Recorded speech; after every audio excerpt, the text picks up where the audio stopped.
Welcome back, everyone. Today, we're diving into something I think we've all experienced. You know those moments when we're running behind Oh, schedule and yeah, have to explain ourselves? totally. It's not just about saying I'm late. Mhm. It's a whole linguistic dance It of is. excuses and apologies. Yeah. And honestly, it can be a bit of a minefield, Yeah. especially when you're trying to navigate it in a different language. It's so true. The way we talk about being late can be so revealing. It's like you get a little peek Right. into how we view time, responsibility, even our relationships Yeah. with the people we're keeping waiting. Okay, so let's unpack some of those common phrases we use when we're running behind. For example, what about, I got tied up? It's Yeah. almost like we're Yeah. painting this picture of being physically restrained. That's exactly it. It's a powerful metaphor, Yeah. evokes this image of literally being bound by ropes, Right. unable to escape. Yeah. And think about the power dynamics at play here. We often hear, tied up with a client or tied up in a meeting, suggesting that these are obligations we can't easily break free from. It's interesting how we use this phrase to kind of deflect blame upwards towards someone with more authority. So, like, saying you're tied up to your boss carries more weight than Exactly. saying you're tied up chatting with a friend. Precisely. That's a really subtle nuance that I hadn't considered before. It highlights how language can be used so strategically, Wow. even in seemingly simple excuses. And while we're on the topic of vivid imagery, think about the classic traffic jam excuse. Oh, I can practically feel the tension just thinking about it. Stuck in a huge traffic jam. You could almost hear the horns honking and see the Exactly. frustration on everyone's faces.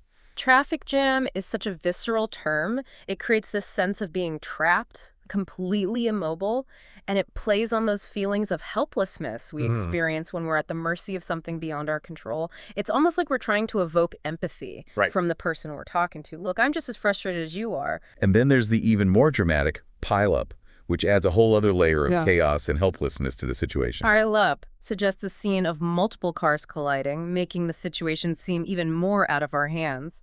And don't forget the added detail of traffic being backed up for miles. That's a good point. Suddenly, it's not just a minor inconvenience. Right. It's this massive, insurmountable obstacle stretching as far as the eye can see.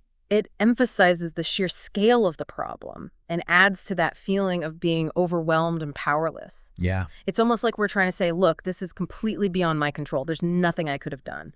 So not only are we describing the situation, we're also subtly trying to influence how the other person perceives our responsibility for being late. That's fascinating. It really is. And it shows how much thought goes into even the most casual language choices we make. But let's shift gears for a moment and consider another common phrase. I'm running late. Now that one feels very familiar. In fact, I catch myself saying, sorry, running late, be there soon, all the time. Is there a reason why this phrase feels so natural and effortless? Absolutely. Unlike simply stating, I'm late, which can sound passive, running late implies that you're aware of the delay. Right. And you are actively trying to catch up. So it's almost like a way of taking ownership of the situation. Exactly. That you're still in control and making an effort to minimize the delay. Exactly. It conveys a sense of urgency and responsibility as if you're battling against time itself. And that's why it works in so many different contexts. You can be running late for a meeting, a date, or even just to pick up your kids from school. It's like you're saying, hey, I'm on my way, doing my Yeah. best to catch up. Right. You know, it's a Right. subtle way of reassuring the person who's waiting that you haven't forgotten about them and that you're making an effort. But speaking of meetings, what about the excuse the meeting ran over? Oh, that's a great example. You know how we use language to describe exceeding time limits? It's not just that the meeting ended late. It's that it actively went over the allotted time, overflowing its boundaries, Yeah. like water spilling from a container. So instead of simply acknowledging that the meeting ended later than expected, Right. we're highlighting the fact that it went beyond what was planned, Yeah, potentially impacting everyone's schedule. exactly. And it subtly shifts the blame away from our own time management and towards the meeting itself. It's like we're saying, don't blame me, the meeting had a mind of its own. But what's interesting is the cascading effect that one late meeting can have on everyone else's day. It's like a domino effect. Yeah. One delay triggering another. No wonder people get so stressed about punctuality. It's not just about being polite. It's about respecting this intricate web of interconnected schedules. Absolutely. And this is where understanding the cultural nuances of time becomes crucial. We mentioned earlier how some cultures prioritize punctuality, Right. while others have a more relaxed approach. So what might be considered a minor slip-up in one culture could be a major faux pas in another. It's exactly. Like imagine showing up right on time for a dinner party in a culture where a bit of fashionably late is expected. Exactly. It all comes down to understanding the unspoken rules of the culture you're in. Right. For example, in some cultures, arriving early for a social gathering might be seen as overly eager or even intrusive, Wow. whereas in others, it's a sign of respect.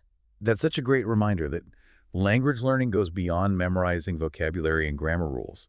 It's about understanding the cultural context in which those words are used. Precisely. And that's what makes it so fascinating. Language is a window into different ways of thinking and experiencing the world.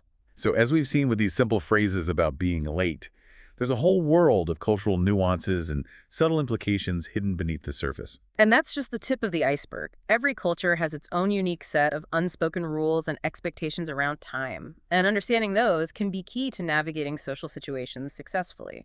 But even within a single culture, there are individual differences in how people perceive and value time. That's true. Some people are chronically late, while others are sticklers for punctuality.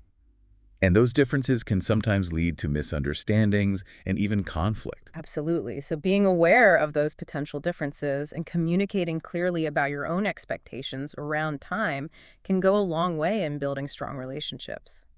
So it seems like being aware of these nuances can help us, Yeah. you know, Yeah, avoid those awkward moments and communicate more effectively. definitely. But it's not just about avoiding faux pas, is it? Right. There's also this element of self-expression involved. Absolutely. Just like any other aspect of language, Yeah. the way we talk about being late can reveal a lot about our personality and Wow. communication style. So someone who always uses elaborate, almost theatrical excuses might be like Yeah. a more dramatic storyteller, while someone who keeps it brief and to the point Right. might be more pragmatic. Exactly. And those little quirks of language can make our interaction so much more interesting and engaging. Think about it. Even though being late is often seen as, a Yeah. negative thing, we've developed such a rich and colorful vocabulary to describe it. It's true. We've got everything from the metaphorical tied up to the action-packed running late to the almost apologetic ran over. It's like we're turning these little mishaps into opportunities Right. for linguistic creativity. That's what makes language so fascinating. It's constantly evolving, adapting to new situations, reflecting the way we experience the world, So to all our listeners out there who are learning English, pay attention to these everyday expressions. Yeah. They might seem insignificant at first, Right. but they can really help you unlock a deeper understanding of the language Absolutely. and the culture. And don't be afraid to experiment. Try using these phrases in your own conversations. Yeah. See how people react. You might even discover some new favorites along the way. It's all about embracing the nuances and having fun with the language. Well, this deep dive has certainly opened my eyes to the hidden depths of something as seemingly simple as being late. It just goes to show that there's always something new to learn about language, even in the most unexpected places. Thanks for joining us on this fascinating exploration. Until next time, keep those ears open and those minds curious.